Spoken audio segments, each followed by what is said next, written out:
భగవంతుడు అనుగ్రహించాలి. అందువల్ల ఇదంతా కూడా చాలా దోషం. మనం కళ్యాణానికి ఒక పరిస్థితికి అబ్బాయి ఇంకా రాలేదు, దేవుడి గురించి మనం ఎదురు చూడాలా, మన గురించి దేవుడు ఎదురు చూడాలా. దేవుడు ఉన్నాడు అని తెలుసుకునేంత జ్ఞానవంతులు మనం కాదు, మనకి అజ్ఞానవంతులం. కాబట్టి మనము ఒక దేవుడు ఒక చోట ఉంటే మనం అక్కడికి వెళ్తే పరమ పవిత్రంగా మనం ఆ దేవుడిని స్థుతి ప్రార్థన చేసుకుంటే ఆ దేవుడు మనకి ఏమిస్తాడయ్యా. నామాలు వీడి గోత్రనామాలేమో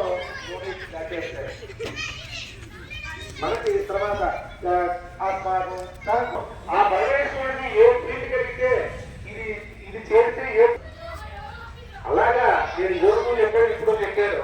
ఏదో ప్రభుత్వం చూసి వెళ్తే వాళ్ళకి 40 రోజుల్లో ఆ ఫలితం కనిపిస్తుంది.